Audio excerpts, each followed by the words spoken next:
in this episode? Well, for me, there's a really strong difference between Jordan Peterson and Carl Jung. I think Peterson is really at the level of ideology. He's using Yeah. he's using Jungian inspiration. He's maybe drawing into biblical texts, but actually he's very moral. He's like predefining what people should do or what they should not do. So he's giving guidance. So it's ideological because he makes choices and makes claims that these ideas are in some way valid for everybody. Like all men can learn from what he says about masculinity. Um, and it's an idea about what is a good way of being male and a bad way of being a male, or a good way of relating to a woman as a man and a bad way of relating to a woman, or a good way of relating to your mother and a bad way of relating to your mother. So it's prescribing something. It's not that he says you must do that, but it's formulated in such a way that obviously for the reader or for the listener, it becomes clear that there is a superior and an inferior way of dealing with these ideas. And therefore, it is ideological because it's ethical, it's in the field of good and bad, and it's making a choice for other people. It's prescribing something. So therefore, it's ideological. I don't think Jung is that. Jung was for me like a really honest exploration of the human mind, starting from his own human mind. And his own human mind was a mind that at a certain point was really disorganized. And that's what interested me in the book, in the Red Book. So Jung, um, to, to be short about it, Jung had psychotic experiences after his breakup with Freud. Freud saw in Jung like the one who would continue psychoanalysis. He was not a Jew. He was a psychiatrist. He would fit within the dominant culture. But in the end, they disagreed on fundamental aspects of their theories, like on libido, is it sexual or not? So they disagreed. There was a split between both. And then Jung started having this experiences of derealization, which in my view are psychotic experiences. But what did Jung do? And that's why I find Jung interesting.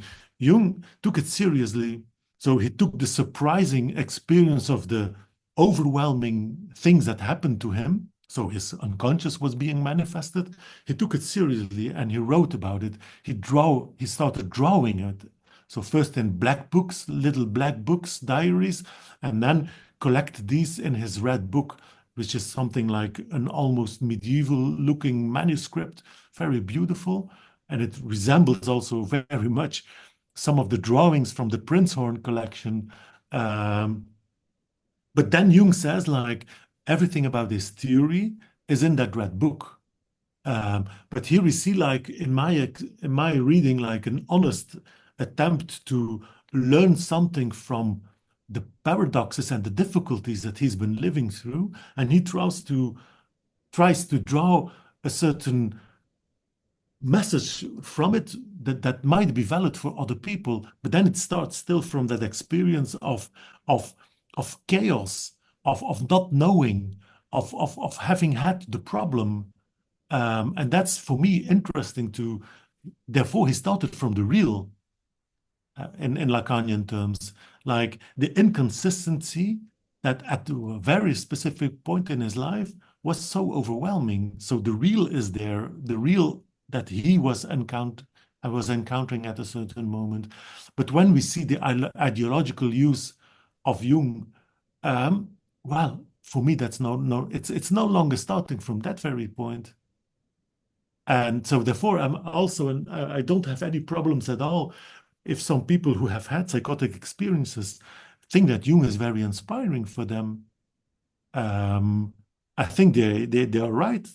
Jung can be very inspiring in dealing with some of the dilemmas and of the yeah the paradoxes of reality. Um, but I'm not buying his theory. I think his trajectory was very interesting, but his theory, well, I see that it has value for some people, but I don't think it's the most interesting framework within psychoanalysis. I'm more drawn towards the more abstract thinkers like Wilfred Bion or Lacan as more interesting frames of reference to continue with psychoanalysis. Hey everyone, welcome to my conversation with the Lacanian psychoanalyst Professor Stijn Vanheule. I was in fact introduced to Stijn's work through Leon Brenner, who's been on the podcast a couple of times, and I think we were having a chat when I was in Berlin, and the topic of psychosis came up, or just Lacanian theory in general. And he said that if I want to learn anything about the structure of psychosis for the Lacanian subject, the person to speak to is Professor Vanheule. And so I immediately reached out to him once I got back to Australia. And fortunately, around that time, he just released his book, Why Psychosis is Not So Crazy. And I think I pre-ordered it because it was coming out around this time. And then it worked out well because instead of reading more technical work by Professor Vanheule, something like the Subject of Psychosis, I could start with something a bit more for an audience that are non-experts, for a lay audience like this book here. And as the conversation proceeded, I could see the deep affinity between Leon and Stijn, because the way they speak, not only about Lacanian theory, but even their work as clinicians, as the praxis of Lacanian psychoanalysis, I could see the deep resemblance as to how they approach the matter, where, as you hear in the podcast, Professor Vanheule did say, the idea is with an analysand, or a person suffering from a certain kind of condition, you could say, what I picked up was that the goal isn't to help one live a better life or thrive, as they say these days, but rather when someone confronts the real of our existence, this groundlessness, this split in one's symbolic order, one's reality, the deep suffering that tends to cause, the anxiety, whatever you may call it, the analyst helps one get through that and alleviate some of the suffering that comes along with it. And of course, in cases with like psychosis, especially as we discuss in this, to not treat it like some kind of deviant behavior or as a mental illness, and kind of otherize and ostracize a person going through that. And so yeah, there was a lot of elucidation by Professor Vanheule on what the intent of a Lacanian analyst is, and kind of what revolves around the praxis of Lacanian psychoanalysis, which, at least for me, I found deeply enlightening and even edifying. I probably should mention this. Let's call it a point of due diligence. As I'm doing right now, in fact, I have the tendency to ramble, and I realized that especially towards the latter part of the conversation, when I re-listened to it this morning, my questions were a bit unstructured and all over the place, and they were a bit rambly. And I apologize to Professor Vanheule if you're watching this or listening to this. One reason for that is because I'm kind of thinking along with you. What's the word I'm looking for here? Freely associating in typical psychoanalytic fashion, and in a podcast, instead of making it like a sort of formal, almost abstract questions, I'd rather have a actual dialogue with the guest, and then try to offer that as an interviewer, than just it being almost like a questionnaire, let's say. But also, when it comes to a topic like Lacanian psychoanalysis, I can't help but be loquacious, because it's something that I'm really quite obsessed with, and I have a lot to say and a lot to ask, let's say. But that being said, I totally understand that that people tune in to these podcasts not to listen to me yapping on about and random topics, but rather for the guests. So I try to keep that in mind.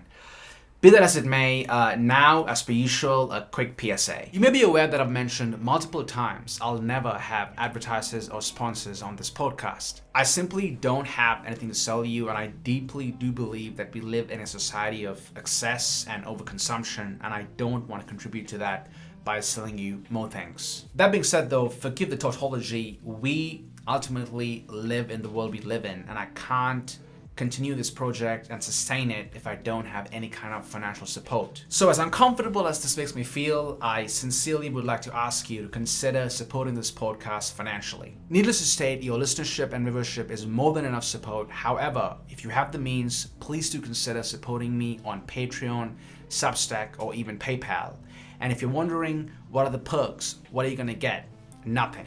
Absolutely nothing, because I'm not selling you anything. You're not buying anything, but rather, if this podcast, if the work I've done has brought you any kind of value, if you've learned something new, do consider supporting me on these platforms, but to reiterate, only if you have the means. Alright, back to the episode. Professor Stijn Vanheule is a clinical psychologist, professor at Ghent University, Belgium, and psychoanalyst in private practice, associated with the New Lacanian School for Psychoanalysis and World Association of Psychoanalysis. He is the author of numerous books such as Why Psychosis is Not So Crazy, The Subject of Psychosis, A Lacanian Perspective, and Psychiatric Diagnosis Revisited, From DSM to Clinical Case Formulation. He has also written multiple papers on Lacanian and Freudian psychoanalysis, psychoanalytic research into psychopathology and clinical diagnosis. With that being said, here's my conversation with Professor Stijn Vanheule.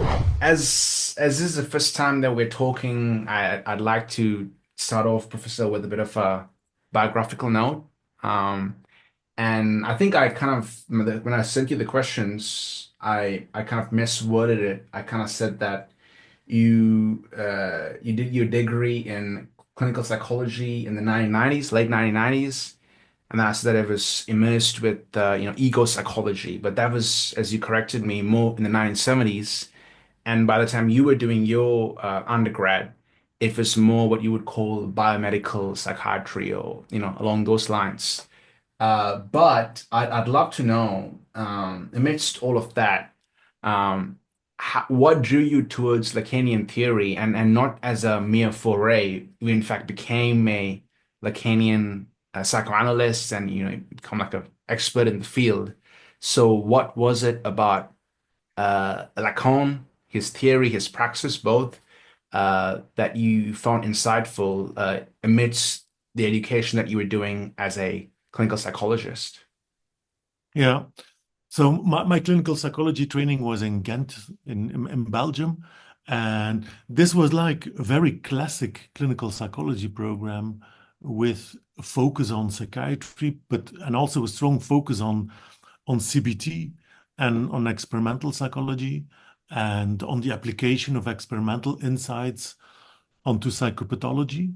But in that program in Ghent, we already in the 1990s, but still have psychoanalytic courses as well. So there was a class on diagnosis, which was taught by Paul Verhagen. And he was actually teaching Lacan's discourse theory as a method to think about what is diagnosis. And that was so intriguing for me to have like this very conceptual way of thinking, because I was also, as a student, interested in philosophy. But as usually is the case in the psychology program, there wasn't much real philosophy. There was maybe some introductory work, but not really like philosophical thinking, not really philosophical reflection. And then Lacan was introduced, and Lacan was like, this was really beyond the question of the empirical disorders, but more about the question of how are things organized.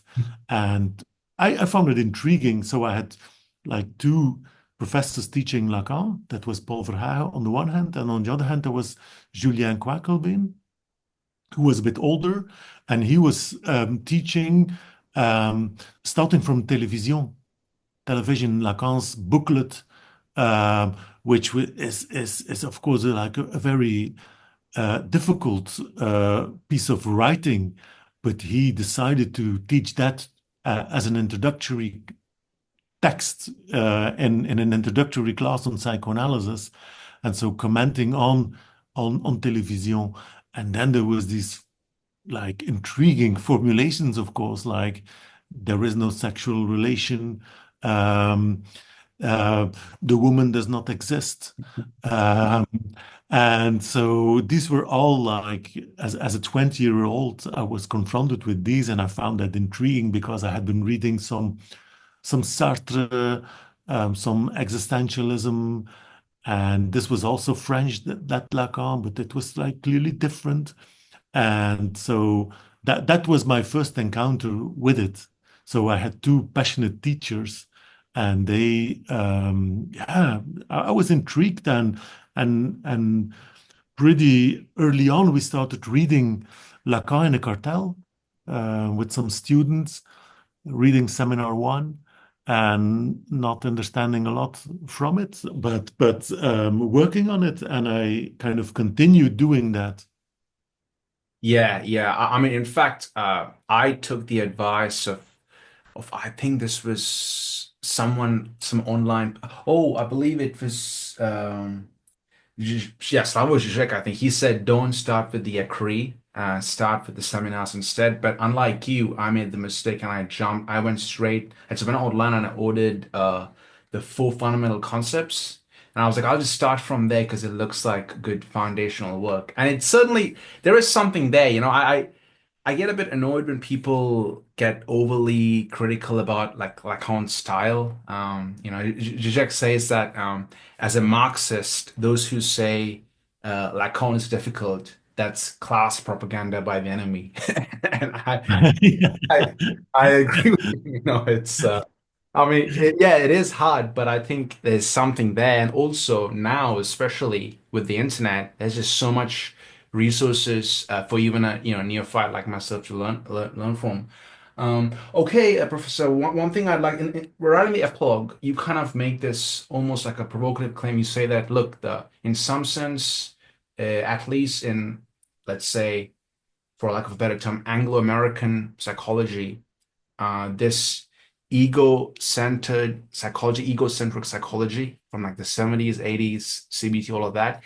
And then in the 1990s, more the biomedical side, with medication, that's ultimately failed. And you even say in the epilogue, you say currently it has acknowledged that this promise, so the biomedical side and the eco-psychology side, was not fulfilled, and that today more individuals than ever before are suffering from severe mental illness. And I mean, I couldn't agree more with this. I mean, if some probably because of the internet, but it seems like even the general public are most sensitive to the deep suffering of people, especially with the current economic strife and whatnot.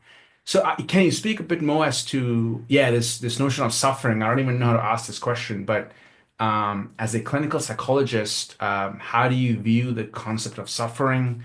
And then perhaps what do you see perhaps in like an ethical sense that your role is as a clinician to help people get through this real almost ontological suffering that people have in life. Yeah. Um, well, I often make a distinction between the concept of psychopathology and the concept disorder. Um, Disorder stems from the DSM, and that is nowadays used very frequently. So we in psychiatry we often talk about psychotic disorders. Um, and then when you look in the DSM and you read the definition they have of what a disorder is, then it's actually very vague. And it tends to focus on deviance. What a psychiatric diagnosis is actually along the lines of the DSM is something of a deviance. And what is a deviance? It's someone deviating from the mean, the statistical mean, like what is common within a group, or someone deviating from societal norms. Like there is something of a strangeness. It's you have the normal, and the normal is either like quantitatively like what is common in a group, or the norm is a moral norm, like what do you want in a person's functioning, or what is something that we don't want in a person's functioning. And the DSM actually, when you read the illness, the disorder categories, tends really towards that deviance question, and people tend to be diagnosed with a standard. The standard is then the categories and the criteria in the DSM. But of course, the standard is not like an objective standard. This standard was something that was negotiated by psychiatrists, but it tends to objectify people. It tends to be like an external look on someone's functioning, and then someone else says about you, like, actually, you have a disorder. And for some disorders, this is more obvious than for others. Like, for example, for ADHD in the DSM, when you would read the criteria, it's really like an observational diagnosis. It's really like someone from an outsider perspective is saying that another person is like obeying to or fits with some of these external criteria. And the same is actually a bit true for psychosis as well. So it's a judgment from outside. And this judgment from an outsider perspective is also something that we very strongly have at the level of society. And then what we often see is that people with deviant behavior or deviant ways of behaving, like, for example, walking on the street and shouting, or talking to something and there is nobody around them and they're just talking to something, that we don't really tolerate that in our contemporary society. We tend to think that these people are deviant, and deviance is often connected also in our minds with dangerousness, and therefore with exclusion. We don't want to be in touch with these people. We don't want them in our close surroundings. We don't want them when we hire someone for a job. We don't want to hire someone who is behaving in a strange way. We don't want a partner who is behaving in a strange way. We dislike friends. We dislike neighbors who are strange. And this leads to something of an exclusion of people. And so therefore, I think it's very important to focus on the question of suffering, and therefore the question or the concept of psychopathology. Because what is psychopathology?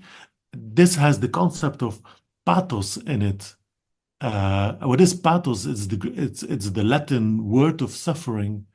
And so literally speaking, psychopathology is suffering from the psyche, meaning that, and this is for me very closely connected to the entire psychoanalytic idea, to the Lacanian idea, that the human being is a problem for him or herself. We are not an harmonious unit. We are something of a conflict. We are something of an internal disorder, not a disorder in relation to external norms. There is no external norm and there is no internal norm. We are something of a problem to ourselves, everybody. And that problem that we are for ourselves can, for any human being at a certain point in life, because of things that have been happening or other things, can become a really an intolerable problem. The human being can be a problem for him or herself, and then we call it suffering. When do people suffer? It starts when there is something in their experiences, in their thoughts, in their own actions, in their own ways of relating, that they don't tolerate anymore. And that's for me the question of suffering. And me, therefore, as a psychoanalyst, I would say, like, this is my focus. So I don't want to discuss psychosis starting from the idea that they don't adhere to our standards concerning what is a correct experience of reality. I'm not really interested in the question of a correct experience of reality, but rather like, can your experience of reality be so painful that you don't tolerate it anymore, that maybe your life becomes a problem, that it provokes deep anxiety or hopelessness about yourself or the world? And for me, that's the question. That's the starting point. And that's also me, the starting point. If we want to do something with psychosis from a psychoanalytic perspective, that's the thing. And not the question of the deviance, but the question of reality becoming intolerable as such. Indeed, indeed. This is the perfect segue because one beautiful claim you make in the book, and you kind of do elucidate it, is this notion that fundamentally human existence is groundless. You say that we are groundless beings. So, yeah, Professor, I mean, let's see if I could formulate this question. There are a few things I want to touch here. Firstly, I kind of want to, yeah, I kind of want you to please elucidate and kind of illustrate in some sense what you mean by this groundlessness of human existence. But then on top of that, you also start discussing meaning. And I'm not saying Yeah. like one after the other in a linear sense, but also you say, and I love this, you say that we are born into a world of meaning. Leon Brenner, as we discussed, him before we started recording, when I spoke to him, he made a really interesting point that in some sense, we humans are pre-born. We are born into a symbolic system. We are born into norms, regulations, laws, traditions, culture, and so on. We're even given a name by our parents, so we are pre-born. But then amidst this also, as you point out beautifully in the book, we are groundless beings. We are split subjects and all that. So, yeah, can you kind of talk about these two concepts, the notion that we are pre-born into a world of meaning, and then also we humans are very much these groundless beings. Yeah, yeah. So actually, when writing in these terms in the book, I'm kind of translating something very conceptual from that I take from Lacan. When I say that the human being is groundless, I could also say the human being is confronted with the real. Mm. And what is the real? The real is the unpredictable. The real is that which is imposed onto me, is that which disturbs my existence. Um, and more specifically, you could say that when we look at Lacan's later work, and I'm looking next to me because I was working in this seminar, in Lacan's seminar Encore, seminar 20. That's There he introduces the idea that there is no rapport sexuel, that there is no sexual rapport. That's his key point. And so, what is the sexual rapport? Um, that that that says something about the fact that we are, as human beings, we are born with drives. Huh? And the drive is something that is there in my organism. It's something spontaneous. But the thing is that my body is not teaching how to deal with the drive. And so, therefore, for a human being, the drive and the sexual drive was Freud's example to kind of think about it. The drive is a problem for the human being. And Lacan's formulation, I think, there is no sexual rapport, means that both for me as an individual, in how I live with my body, in how I relate to the organism that I am with its impulses, there is a fundamental problematic there. There is not something of a rule when I relate to someone else, to another human being who is also a being with drive impulses. There is no inherent connection between me and you. Like there is no internal connection between me and myself. So I'm something of an other for myself, and the other is also an other for me. And so this is for me the groundlessness, and that's the starting point. So the starting point from Lacanian point of view is indeed the real, as that which is not defined, and which opens both the possibility towards creativity, because I don't have to. There is no strict rule, so there is openness, there is room for improvisation, but it's also an element that can create despair in a human being, because I actually do not know what to do with myself or with my life or with other people. So I have no standard to which I can look. That's the basic point. And I think that Lacan, in his work, radicalizes that when he progresses in his teaching. And then his idea is that culture, that language, and that discourse, which is for Lacan kind of the key to culture. It's the thing that we have.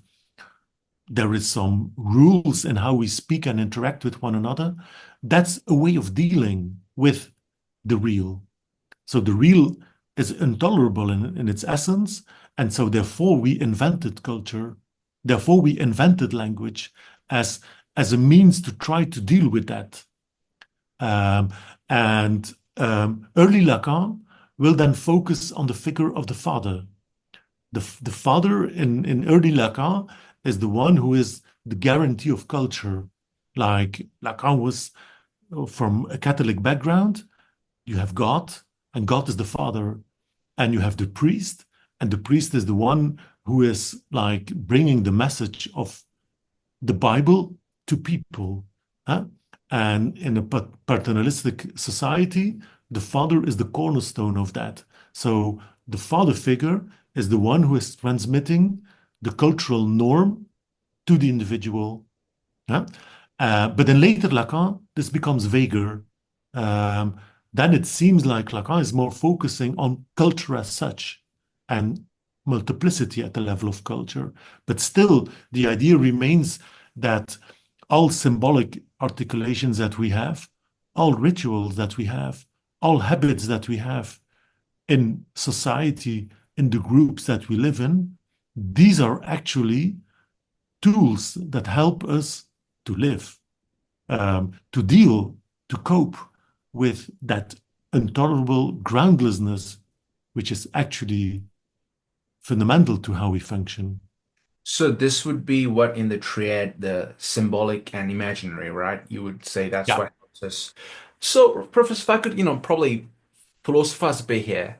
Now, maybe a more, let's say, crude, cynical approach to that would be, so you're just saying that everything is everything is just made up, like everything is a fiction, everything is like our reality itself is this, like we need to step outside and get the red pills, and to use a matrix analogy here, and kind Yeah. of see the world for as it is, as this like made up social construction. Now, of course, I know for a fact that that's not what Lacanians say when they mean that there's the real. But can you Yeah. comment a bit more as to, yeah, what is this real? But also, why can't we, in some sense, step outside the symbolic and imaginary, and then just be with the real, and then just see reality for the true, I mean, the crude, bare metal thing it is? Yeah. Well, the thing is that in Lacan, the real is not an empirical real. And then there is an internal Yeah. contradiction, and it's that. We lost you. The connection broke off, I think. You were saying after the empirical bit, you were kind of getting the symbolic bit, and the connection broke off. I think we didn't get that bit. Yeah. Yeah. Well, that was actually very real then, That's because that's the real is the.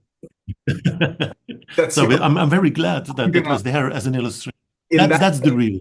in Yeah. that case, that's the real, right? That's there you go, illustration. In that case, I'm not gonna Yeah. take that out because I need people to see illustratively what the real is.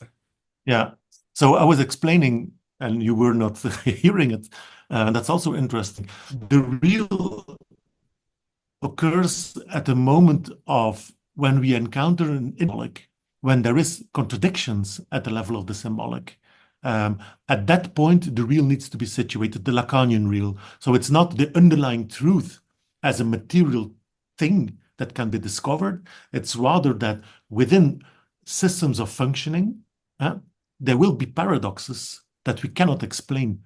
And that's the Lacanian real.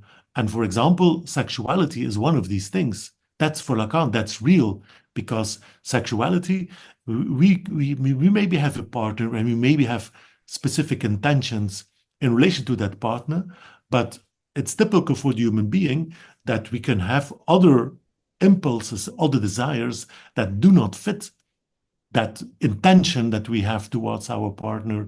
And so that contradictory experience, you could say like, okay, this is what the Lacanian real has to do with. Yeah, beautiful. So just to on this point, to kind of discuss a little bit more on the topic of the book Psychosis, how would a psychotic subject, let's say, relate to something like the real? Or would a confrontation with the real imbue a psychotic episode, give rise to a psychotic episode? Yeah, well, I think that's Lacan's key point is that what is the difference between neurosis and psychosis is actually that neurosis is treating reality starting from a strong belief in convention. And what is convention? Well, that's symbolic convention. And neurotic functioning is like assuming that our symbolic constructions are actually true. Um, like that our cultural norms, that this is the most important thing to do. And but typical for neurosis is then the experience of conflict. Uh, we do have impulses that do not that do not conform our opinions. And this internal experience of splitting, of contradiction, of conflict, that's for Lacan, that's neurosis. And what is psychosis then? Well, psychosis is the experience that we might be confronted in life with some of these paradoxes, but at these points, the symbolic is no longer functioning. When there is no cultural framework, no social framework, no body of organized thought, no formulations that are available for you to deal with that contradiction. Well, that's for Lacan, this very precise point where the psychosis needs to be situated. So psychosis as a structure means that for an individual, the symbolic is not functioning at that very specific point, at that very specific moment. And how will that be expressed clinically? Well, in terms of a breach in the experience of the symbolic. And then Lacan will stress that you will have like linguistic experiences, like for example, voice hearing as a psychotic phenomenon for Lacan, that's like a disorganized signifier. That's like a word coming from outside, as if it's gone from the coherence of the symbolic system. It's out in the wild, and it's this out in the wild occurring signifier that is in psychosis that I'm confronted with. And therefore, in psychosis, it is also perplexing because where does this word come from? Where does this idea come from? Where does this feeling come from? I don't know. It comes out of the blue. And therefore, it has this perplexing impact. And that's for me like the basic psychotic experience, how I, from a Lacanian perspective, kind of understand it. Yes, yes. I mean, here's probably where I don't know if this is the proper term to use. You say in the book we should be a bit more uh, caring or sympathetic towards people going through a psychotic episode and not treat it like a deviance, as you said, is because when they do confront this real and their kind of existing symbolic structure, it splits, it breaks this antagonism, it causes them to create their own symbolic world. You say you use the examples of what's the Kusama, the Japanese artist, and then you use Carl Jung and Ulysses. So I mean, I still want to discuss James Joyce. I mean, not Ulysses, that's his novel. James Joyce and Carl Jung for sure. But could you like touch on, yeah, once the psychotic subject is has this break, let's say, how they do through as a psychotic subject, how they deal with this break by, in some sense, creating their own reality. Yeah, yeah. But let me first stress one other point. It's precisely because we conceptualize psychosis from this Lacanian perspective as like an impossibility of using the symbolic system in treating the problem of the real that they are confronted with. If we have this focus, we kind of have a definition or an idea of psychosis which says that psychosis is actually a confrontation with the very basic point of what a human being is. So it's not, and it's something that you had in your preparatory notes that you sent me. It's not for Lacan. Psychosis is not a deviance. It's not a failure. It's not like something that is so that is not human. No, it's in its essence that's actually what a human being is. Yeah. It is illustrated in psychosis much more clearly than it is in neurosis, what a human struggle, what humanity actually is, what being human consists of. And so I found that always very intriguing in Lacan, that psychosis is not that illness that is strange and that is kind of going away from the essence of humanity because maybe your genes are like so disordered, or in ancient times they sometimes thought it's like humans become animals again when they go crazy. No, for Lacan it's rather when someone has a psychotic experience, it's like an encounter with the basic challenge of being a human being. In fact, they're most human in some sense. But something of what we tend to cover up with symbolic functioning is laid bare. And so therefore we can observe more clearly what it is, the challenge of being human. And so psychosis is that very testimony of the challenge of being human. And when you cannot make use of the collectivity of the group in defining your existence, then something of the very crude thing of what a human being is demonstrated. And so that's the psychotic experience. And so therefore, ethically speaking, this implies that, well, we need to be there. We need to be there for someone who is being confronted with that very point, with that truth, that point of truth. If neurosis is maybe a lie, neurosis is a lie because we cover up the real of what we are confronted with nice stories, with dreams, like dreams at night, but also like the dreams that we have, the dreams for a future, the dreams for a political program. We cover up things. And so it's maybe some way of denying, of misrecognizing, Lacan would say, misrecognizing that element of the real. While psychosis is the experience of you can no longer misrecognize the very fundamental problem that you're confronted with. And so ethically speaking, that's precisely, I think, the point where the psychoanalysts should be like trying to be there to survive that very moment. Indeed, indeed. Actually, if I may, Professor, before you continue with the rest of the answer, I'm just going to read out this excerpt because I think the listener, more for the listener here, would appreciate this. So you say apropos madness and freedom. You discuss a lot, especially in the beginning of the book. You discuss madness, and you say here on page 20, what if psychosis is an inherent part of being human? Jacques Lacan regarded madness as a limit experience of human freedom. So you draw the connection between kind of madness and freedom. And you say meaning and experience in which our capacity for astonishment, creative invention, and nonconformist actions is expressed to the fullest. True, it is an uncomfortable and disconcerting limit with which to be confronted, and one that can lead to a great and terrifying loneliness.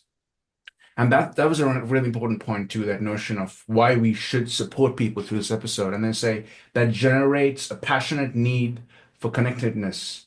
But at the same time, it sheds a light like no other on our psychological functioning as human beings. So I thought that really encapsulates what you're trying to get at. And more importantly, what I really appreciated with this was, maybe I'm completely off track here, but yeah, there's something where even the examples you've used in the book, they're all people who are extremely creative, people who are artistic, from like Joyce to Jung and the architect you used.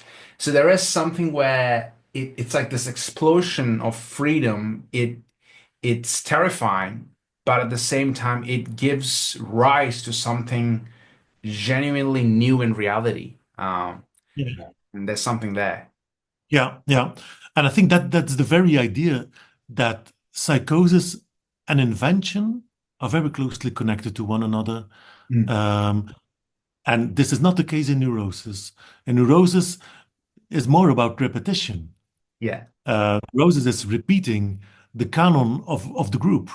It's repeating the rules. It's repeating what the other has already written. And it's repeating in your own words. Neurotic painting is painting within a school. It's painting within a tradition. And then you could say that psychosis is when there is no tradition anymore, the only thing you can do is invent. Like with the little bits and pieces that are around you, you are inventing. And it's not just like an intentional act, like I'm gonna invent. No, no, the unconscious invents indeed, indeed. because that's what the unconscious does. Um, when someone is hallucinating, well, the unconscious is inventing. When someone is seeing strange things, well, the unconscious is inventing. The unconscious is reacting, is doing something, is like presenting something in relation to the unpresentable real. So there is an act of invention in every psychosis, and we tend to neglect that. And I'm not saying that all people suffering from psychosis are potentially very good artists, but they are inventors in a certain sense.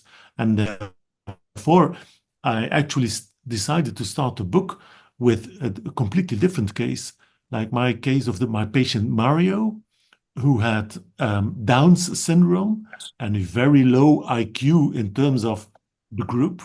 But he was also an inventor in his own way.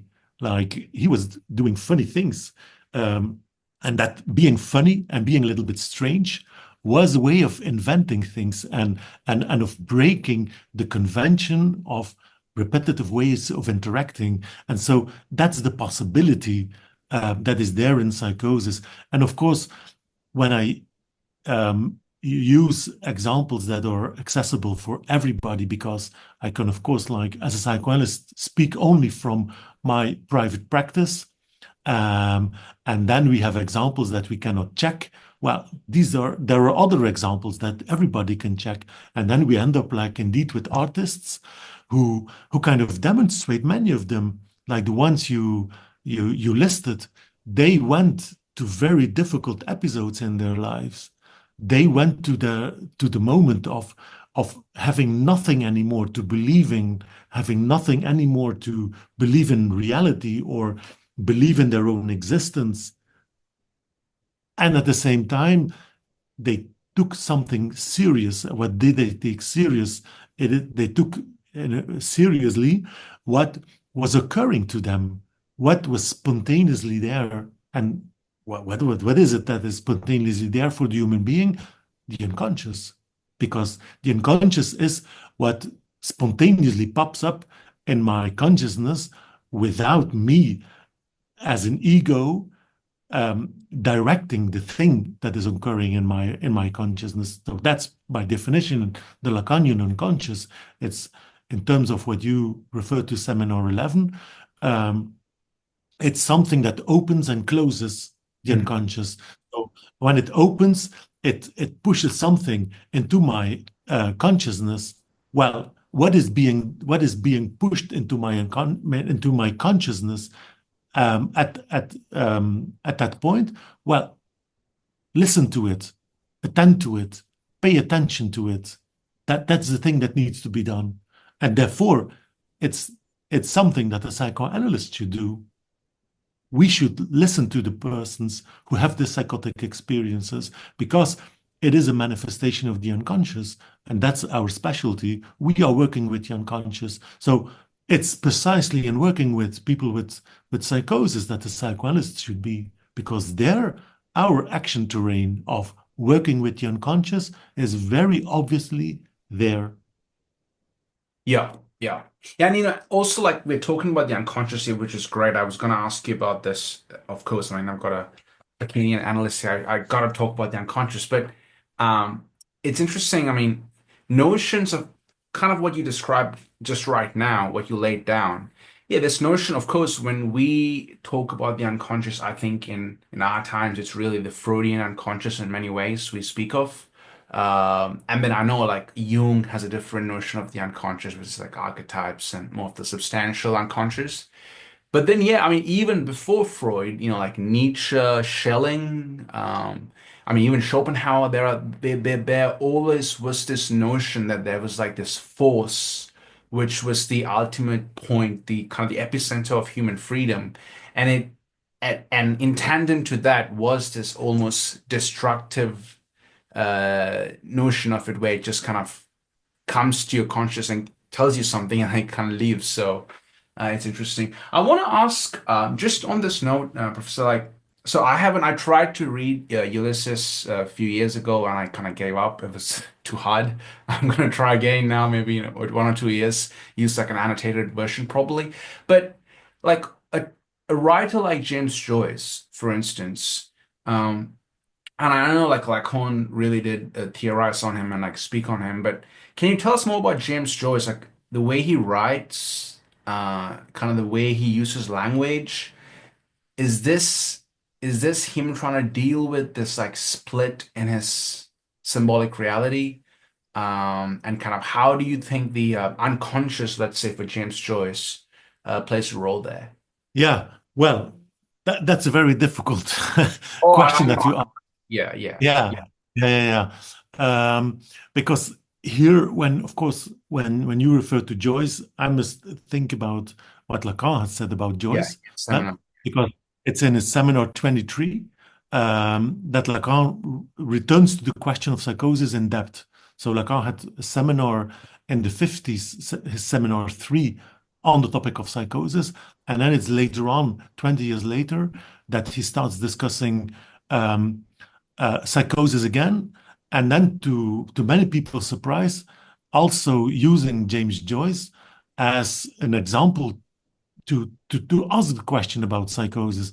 And why do everybody surprise, or many people surprise?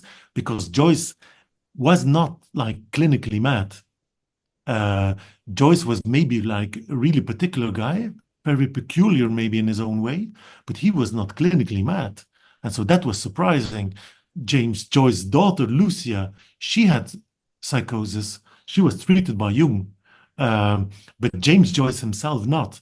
But Lacan's idea here is that it is Joyce is teaching something about psychosis because Joyce has a very specific relation to convention.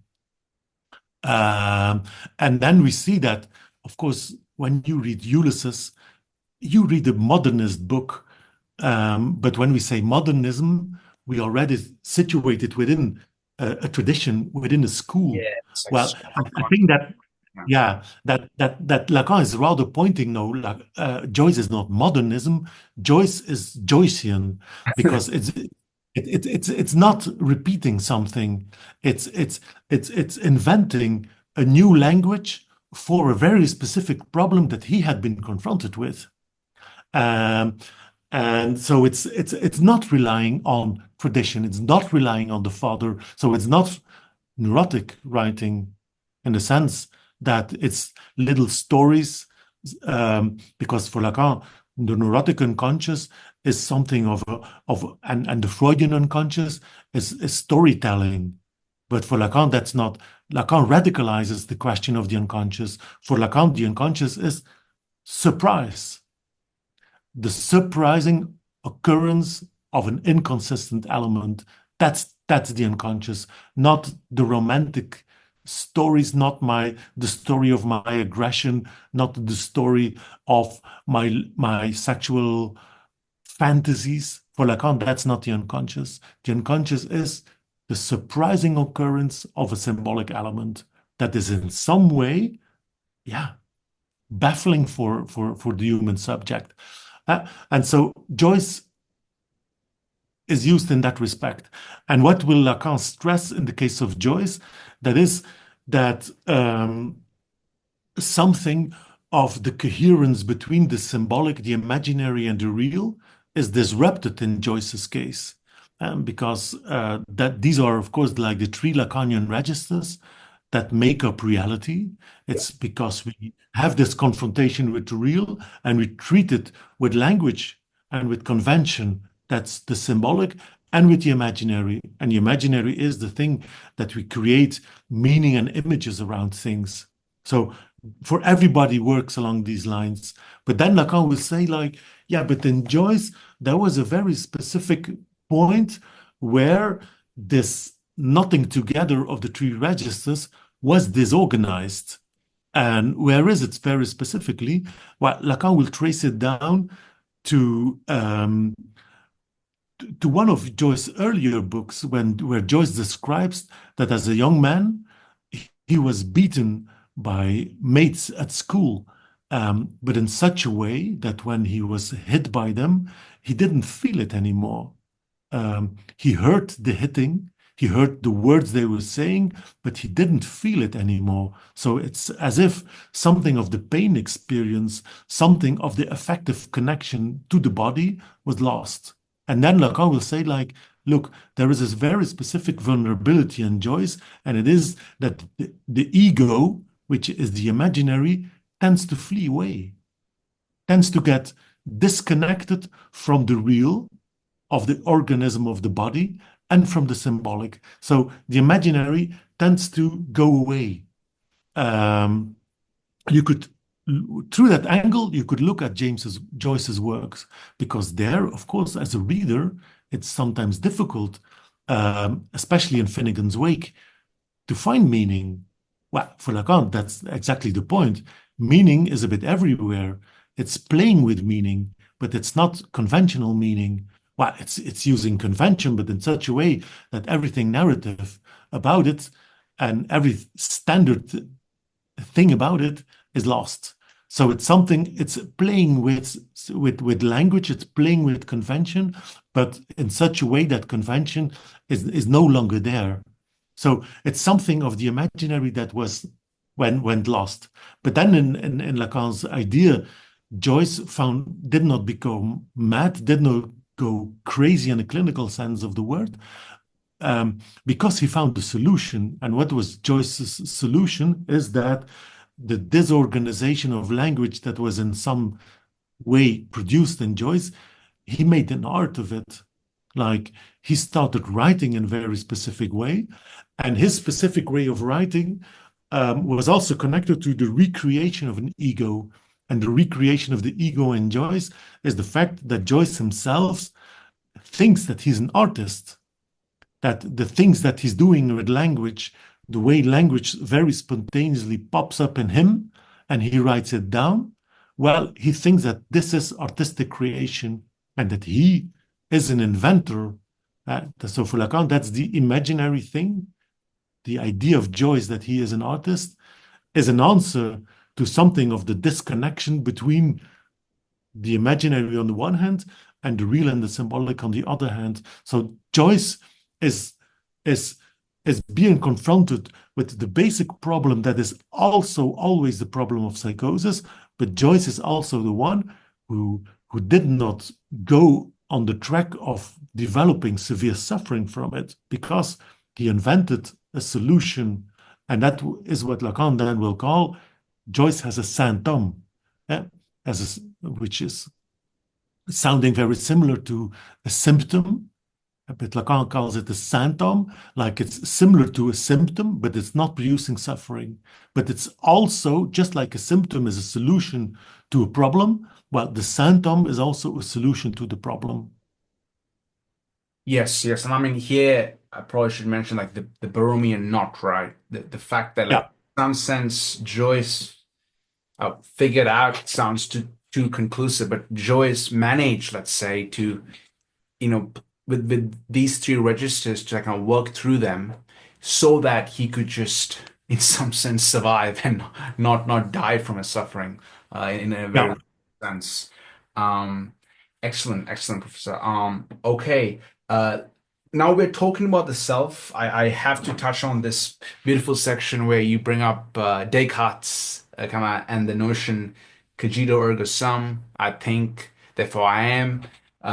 Look, I think we touched on some of the themes, but I think it's just a fun thing to discuss, especially pertaining to the history of philosophy. But yeah, the famous line, right? I mean, I think, therefore I am, and Yeah. I always have this belief that in some sense, I don't mean this in like the unconscious as the way Freud talks about it, but we are kind of like unconscious or perhaps subconscious. All of us are Cartesians in that sense, that we believe that there's us, the cogito, the self, and there's the world out there.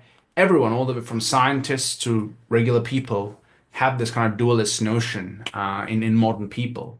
But of course, as you rightly point out in the book, and as many Lacanians have, the Freudian unconscious deeply problematizes this notion of the self, because the self is split, it's fractured, we aren't even sure that when I think that I think is an issue. And in fact, in his meditations, Descartes himself realized this issue, but he said that, well, God is a good God and he won't deceive us, therefore we can be Yeah. sure that we have this. But yeah, just on that notion of the self and how fundamentally, that's what I've really learned a lot from Lacanian theory, that the self is not at one with itself. It's not all. How this relates again to the topic of psychosis, along with the Cartesian spin you put onto it. Yeah. Yeah. So I think here it is maybe important to indeed see that when Lacan himself introduces the question of I think, therefore I am, Lacan will use it in the first instance to situate the neurotic unconscious. Because what is the neurotic unconscious? For example, it's me having a dream at night. Huh? And when I have a dream, I have to admit that something was thinking in me. Whilst I was not there as a thinking agent, I still have to admit that I'm the one who has produced the dream. And Lacan says, like, well, this is a very specific point that psychoanalysis will radicalize, that there is spontaneous production of thought. And this goes against the idea that the ego, and that my intentionality is the thing that drives everything. And for Lacan, the neurosis is, of course, like on the one hand, the attempt to master myself through my intentions, through my ego, but I fail. And I fail, and therefore have the experience of symptoms. It's my suffering. Neurotic suffering is suffering from the fact that there is uncontrollable elements in my own functioning. And for Lacan, this empirical experience of suffering is connected to the Freudian hypothesis of spontaneous production, because the believing in the ego was already an illusion. You have to admit that there is something of a spontaneous thought in you. And that's the truth of the human being. When Descartes will speak about the res cogitans, I'm a thinking thing. That's one line of reasoning in Descartes. But on the other hand, Lacan, Descartes will focus on the power of the ego, of the intentionally thinking element that I am. And Lacan, on the other hand, will focus on the process of automatic production, and that's the unconscious.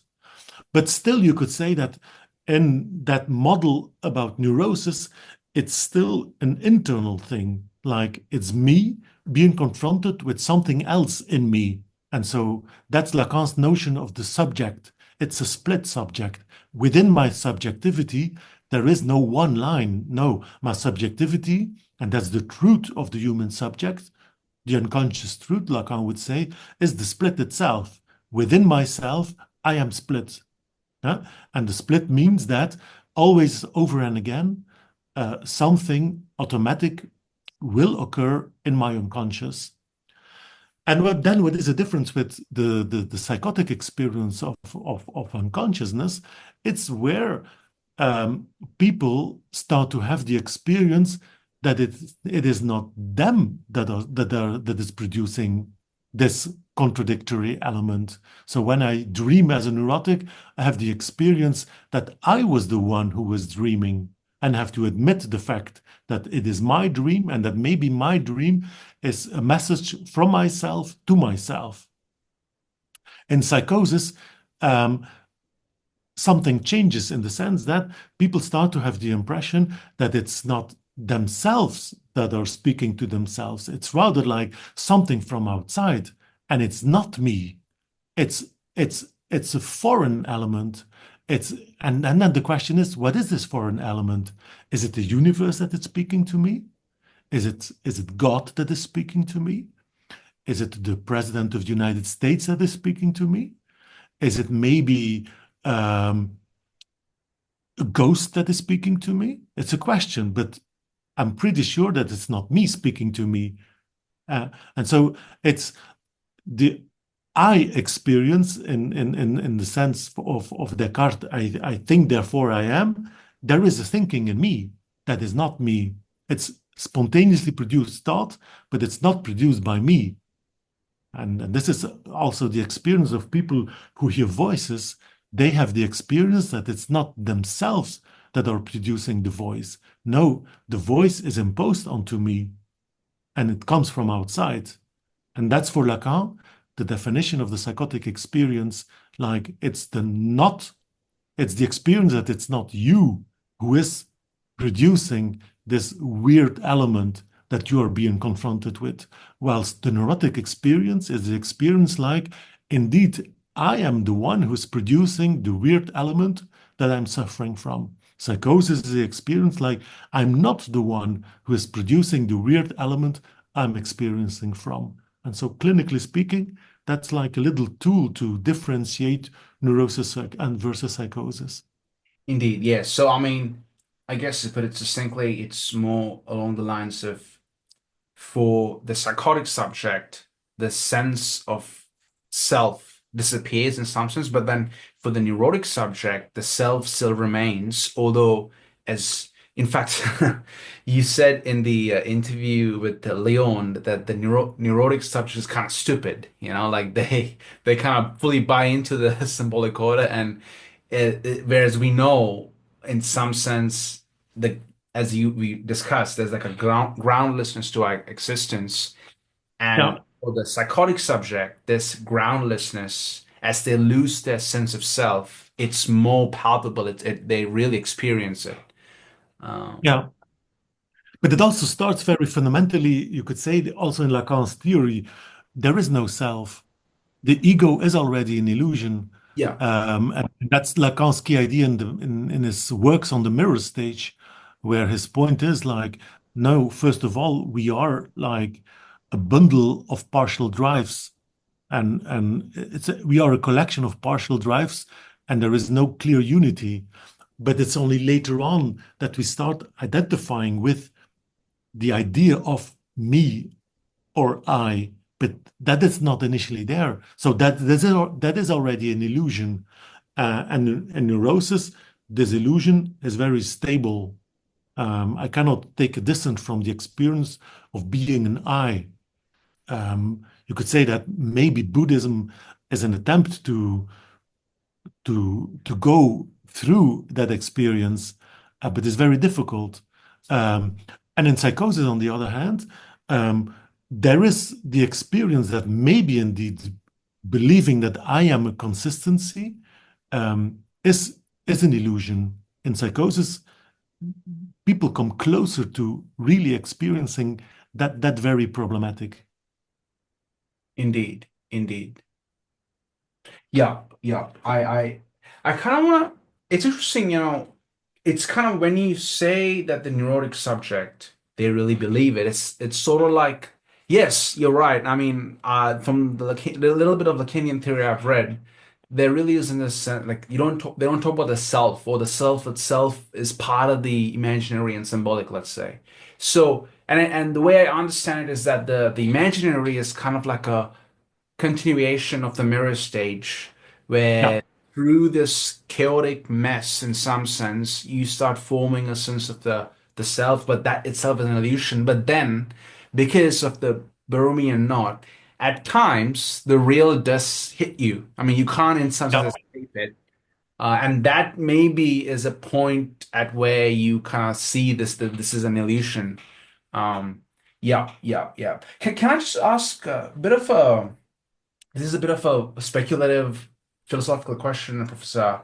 It wasn't in the notes, but I'm just curious. So, in that sense, I mean, like what you just said, in some sense, it's deeply antithetical to all of our modern capitalist ideology, right? So, like, because the whole notion, if you think about it, at least ideologically in capitalism, is it's like individual, let's say neoliberalism, individual people trading, free trade, and there are, you fend for yourself, you pursue your own selfish needs rationally, and of course, the death drive problematizes that, but that's a different conversation. So, I mean, yeah, I mean, what are your, like, let's say, philosophical intimations, given in our society, we all have fully bought into this kind of neurotic lie that, the self is there and we are substantial selves, and I need to work on myself, and you see in the self-help, right? So it's a religion in our time, really. But yeah, I'm sorry, a bit of a unstructured question, but if you could just comment on that whole notion as to how you see our current moment in society. yeah. Well, um, currently there's lots of agency. Like I'm the agent of my own life. I'm the entrepreneur of my own destiny. That's currently very strongly present in our society, and it gives a different twist to what an ego is compared to, you could say, like Freudian times, or maybe like Lacan's time, where in Lacan's time and in Freud's time, the ego that people had was more like a copy of the ego of someone else. So people resembled their parents a lot, or resembled their teachers because they wanted to be like them. They had a model and they were modeled onto something. Now it's more chaotic, the self experience of the human being, in the sense that we now tend to believe that we can organize it ourselves. Something of the responsibility of creating your life is in your hands. It's and it used to be more in the hands of the other. Huh?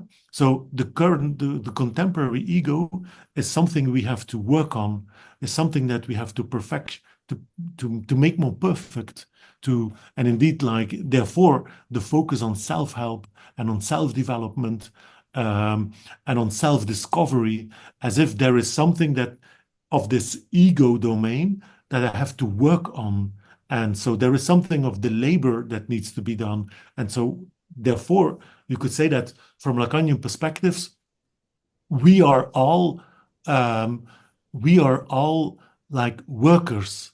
We all have to work on to something, but the thing that we are working on is our ego, and we and often it's very difficult, and that makes us very vulnerable, because when we have the idea that we have not been working hard enough on it, we feel fragile, we feel depressed, we feel anxious, and we feel guilty, because maybe it's maybe we are the ones who did not work hard enough on ourselves.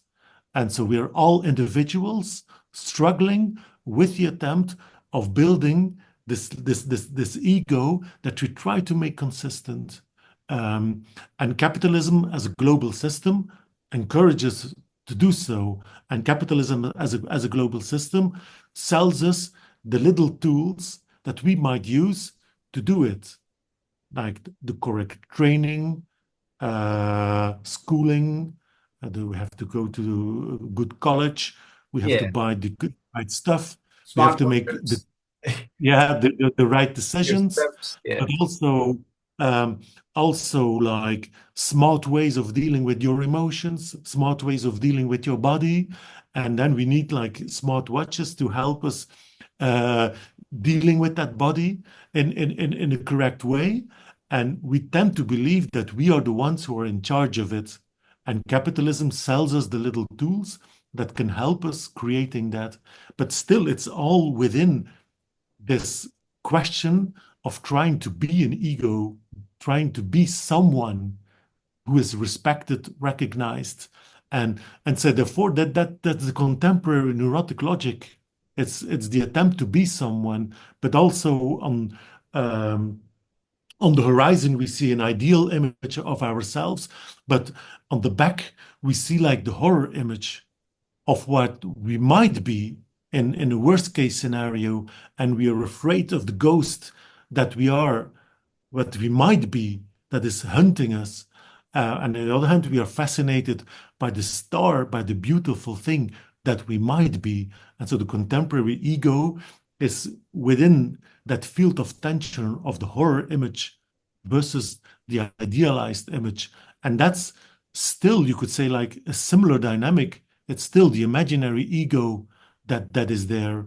And so therefore, in contemporary culture, we can still use that idea. And then, of course, we can also see that in psychosis, something of that becomes problematic, like the idea of being the entrepreneur of your own life. When strange things happen to you, you are being confronted with the fact that you're not the master or the worker doing things. No, someone or a force is manipulating you. You are the object that is being worked on by something. Race, the FBI, they are doing something with me. So I'm no longer in charge as an agent of my own existence. I'm rather an object of some forces. And so there again, psychosis is a different kind of experience than the neurotic experience. Would that, although, oh, maybe I misunderstood this. What you just mentioned in the latter bit, that sounds a lot to me like the pervert, where you're like, or perversion, where you're an instrument of the big other. Not, am I misunderstanding that notion there? Well, in psychosis, it's the experience of being used and maybe being abused, being manipulated by some forces, whilst the perverse experience, you could say, is rather the belief that I do know a solution. I do know a solution for a better world, for a better satisfaction. And perversion is the identification with something of a scenario of what might be a good way of practicing with practicing sexuality, practicing how to live together with people, how to live with my own body. There is something of a solution. It's so perversion is the belief in a scenario that Mm. is alternative scenario. It's not convention, because convention, that's a lie. In perversion, convention is a lie. Whilst in neurosis and psychosis, convention is like, it's not speaking to you. It's there, okay, but it's not speaking to me. In perversion, it's like it's a lie people tend to believe in, and I'm the one who sees through it, and I know a better solution.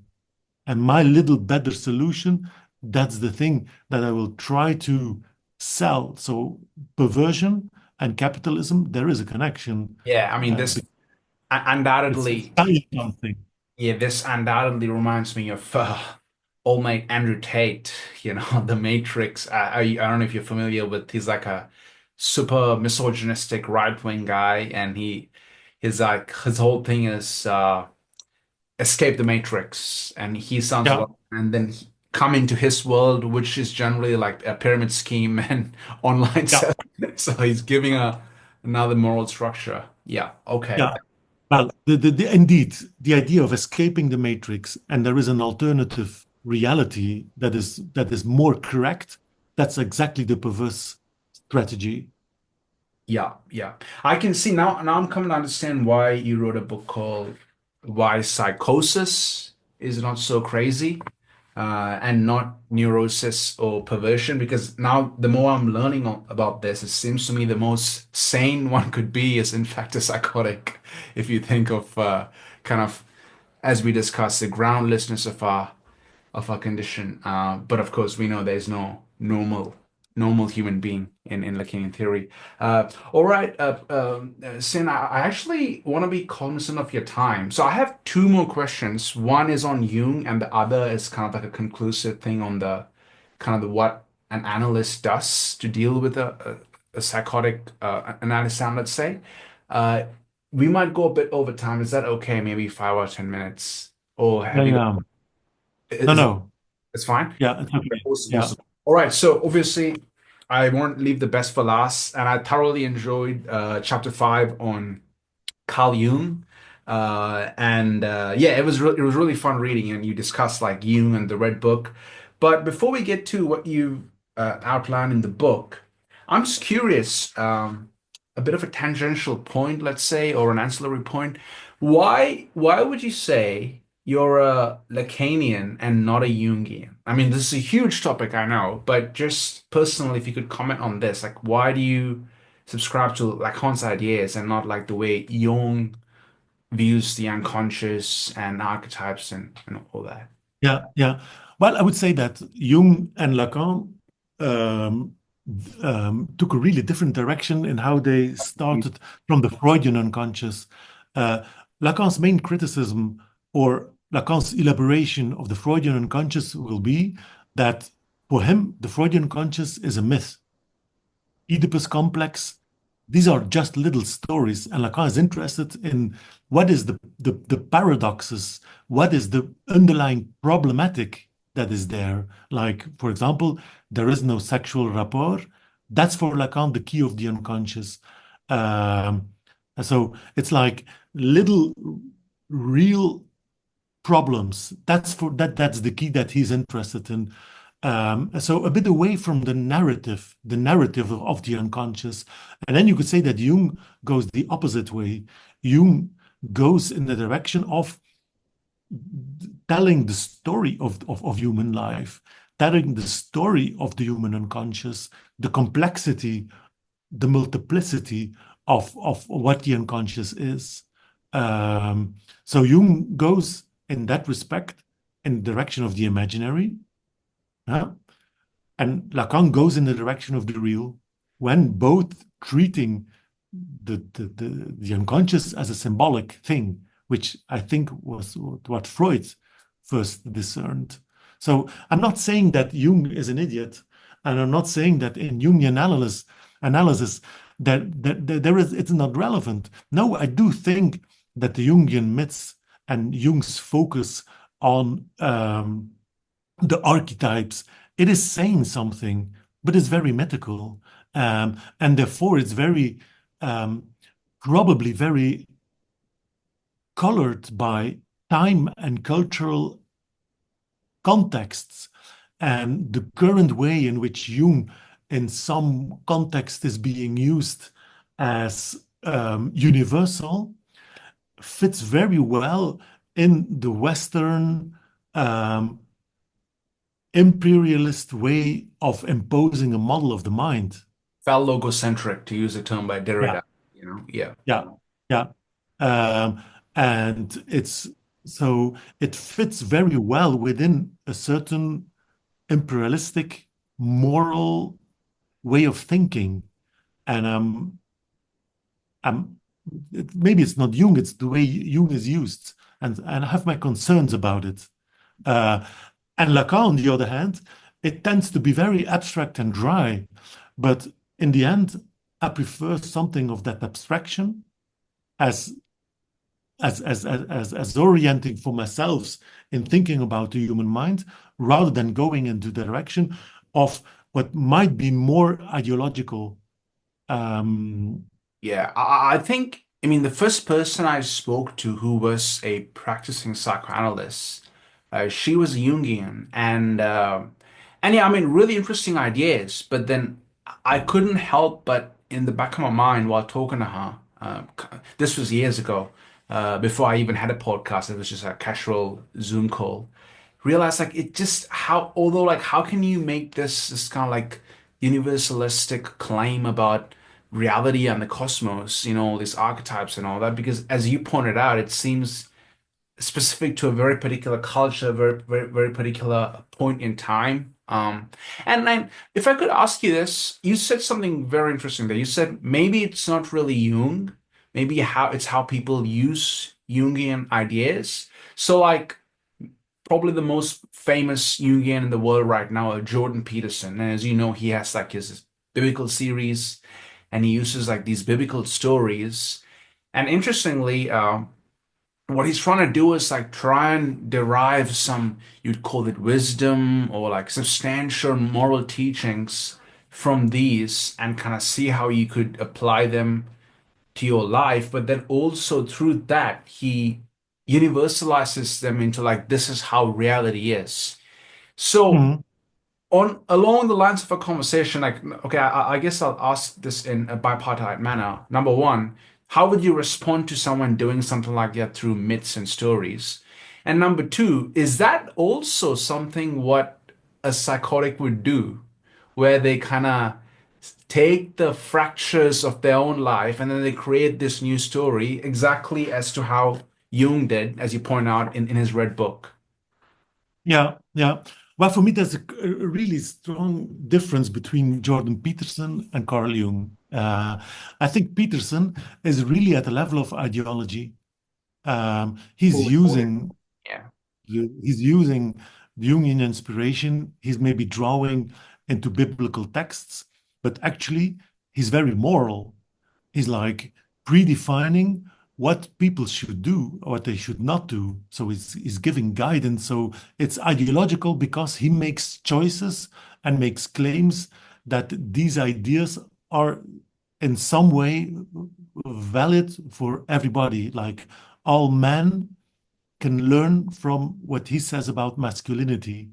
Um, and it's an idea about what is a good way of being male and a bad way of being a male, or a good way of relating to a woman as a man and a bad way of relating to a woman, or a good way of relating to your mother and a bad way of relating to your mother. So it's prescribing something. It's not that he says you must do that, but it's formulated in such a way that obviously for the reader or for the listener, it becomes clear that there is a superior and an inferior way of dealing with these ideas. And therefore, it is ideological because it's ethical, it's in the field of good and bad, and it's making a choice for other people. It's prescribing something. So therefore, it's ideological. I don't think Jung is that. Jung was for me like a really honest exploration of the human mind, starting from his own human mind. And his own human mind was a mind that at a certain point was really disorganized. Um, and that's what interested me in the book, in the Red Book. So Jung, um, to, to be short about it, Jung had psychotic experiences after his breakup with Freud. Freud saw in Jung like the one who would continue psychoanalysis. He was not a Jew. He was a psychiatrist. He would fit within the dominant culture. But in the end, they disagreed on fundamental aspects of their theories, like on libido, is it sexual or not? So they disagreed. There was a split between both. And then Jung started having this experiences of derealization, which in my view are psychotic experiences. Um, but what did Jung do? And that's why I find Jung interesting. Jung took it seriously. So he took the surprising experience of the overwhelming things that happened to him. So his unconscious was being manifested. He took it seriously and he wrote about it. He started drawing it. So first in black books, little black books, diaries, and then collect these in his red book, which is something like an almost medieval looking manuscript, very beautiful. And it resembles also very much some of the drawings from the Prinzhorn collection. Um, but then Jung says, like, everything about his theory is in that red book. But here we see, like in my reading, like an honest attempt to learn something from the paradoxes and the difficulties that he's been living through, and he tries to draw a certain message from it that might be valid for other people, but then it starts still from that experience of of chaos, of not knowing, of having had the problem. And that's for me interesting to, therefore, he started from the real, in Lacanian terms, like the inconsistency that at a very specific point in his life was so overwhelming. So the real is there, the real that he was encountering at a certain moment. But when we see the ideological use of Jung, well, for me, that's it's no longer starting from that very point. And so therefore, I'm also, and I don't have any problems at all if some people who have had psychotic experiences think that Jung is very inspiring for them. I think they are right. Jung can be very inspiring in dealing with some of the dilemmas and of the the paradoxes of reality. But I'm not buying his theory. I think his trajectory was very interesting, but his theory, well, I see that it has value for some people, but I don't think it's the most interesting framework within psychoanalysis. I'm more drawn towards the more abstract thinkers like Wilfred Bion or Lacan as more interesting frames of reference to continue with psychoanalysis. Indeed, Professor. I mean, I don't know. For me, I still do like reading Jung, but I've come to now read him as just like as almost like a work of fiction. I enjoy the way he writes, his prose, it's Yep. beautiful, like his analogies and whatnot. And if I want to learn about, let's say, if I want a theory of the subject, and probably even learn about myself, I would read more Lacanian theory if I want Yeah. something more robust in that sense. Excellent, Professor. All right, we've spoken about suffering. We've spoken about how people respond to suffering, and uh, so whenever I speak to uh, a practicing Lacanian psychoanalyst, so not just someone who's a theorist, but actually has a praxis and in this, I'm always curious. A bit of a admission here, I guess. I've never really been to therapy or anything like that in life, but I don't know what it is, but I've found that, well, partially it's probably because I've just been fortunate. I haven't really suffered that much, bit of privilege. But also, I haven't felt the need to go into kind of therapy and kind of talk to someone and go through the whole process. But at the same time, of course, like I'm constantly reading Lacanian theory. I'm constantly, like, I mean, I'm almost like obsessed with that stuff. And so, I mean, clearly there's something that I'm searching through this like the desire or like yearning for knowledge, let's say. So I'm curious, like how for you this kind of let's say in Lacanian theory you have the transferential relationship between the analyst and the analyst, and that I'm so like at the end of the day, for you as a as an analyst, when you like, what's your intent in the work you do when you work with an analyst center, but also in terms of fundamentally reducing someone's suffering, does it have to come at the end this kind of transferential relationship between the analyst and analyst and in the clinic, or can it happen outside the clinic where people are exposed to the Lacanian notions through either fully through theory or perhaps even like religion and art? Like, how do you see this people going through this process, in regular life? Yeah. Well, there is a difference between psychoanalysis as a theory and psychoanalysis as a practice. That's And praxis. let's be clear, psychoanalysis as a practice is not to be situated in the field of self-development. You could think about psychoanalysis along these lines, like to be a better person or to be more in touch with yourselves, to have a more fruitful life. I should go in psychoanalysis. But then it's about more a question about the ego, and maybe it's about your happiness, maybe it's about your smartness, that you want to like make better. That's not the starting point for Lacanian psychoanalysis. So that's a contradiction. What is always the starting point is a brutal confrontation with the real, something that makes you suffer, and something that makes life, in some sense, intolerable, problematic for a person. That's always the starting point.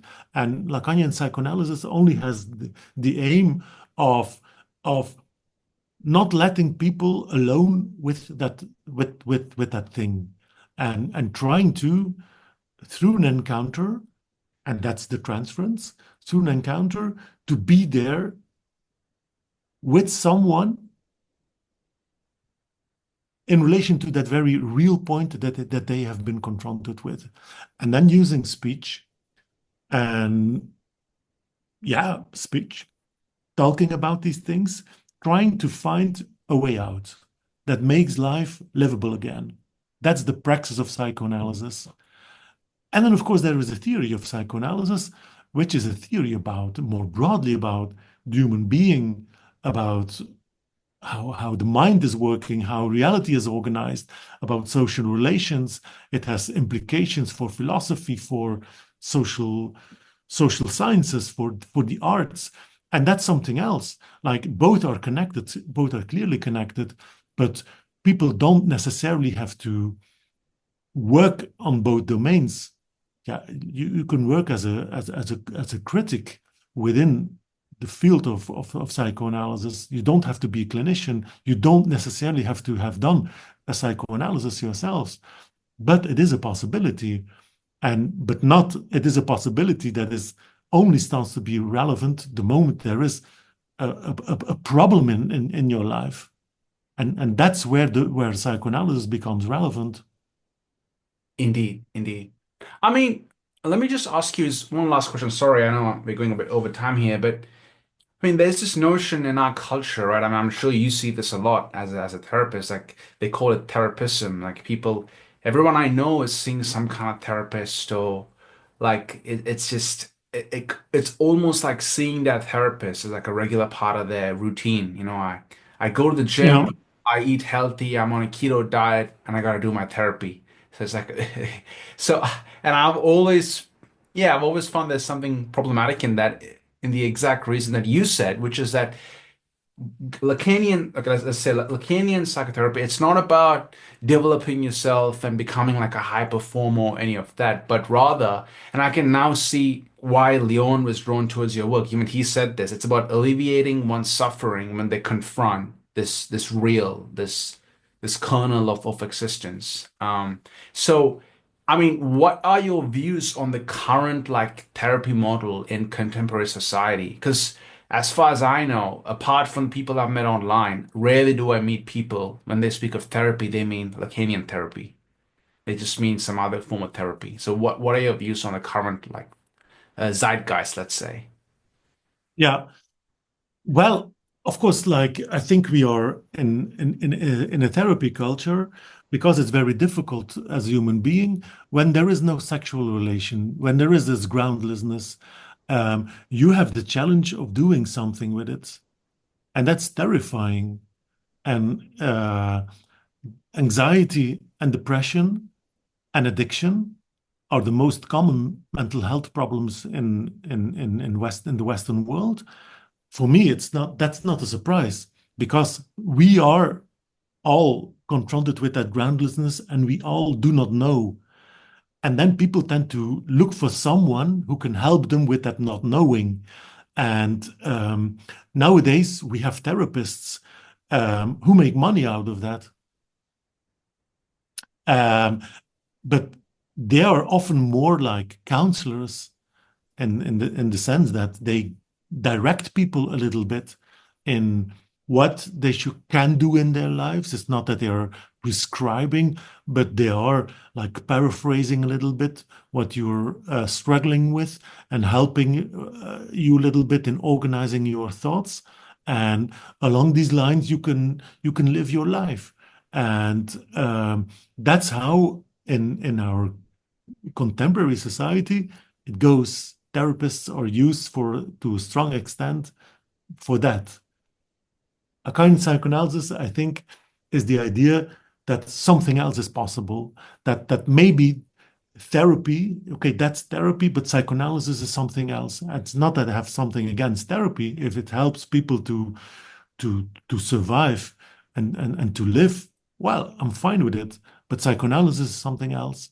Um, and therefore that distinction is an important one to keep.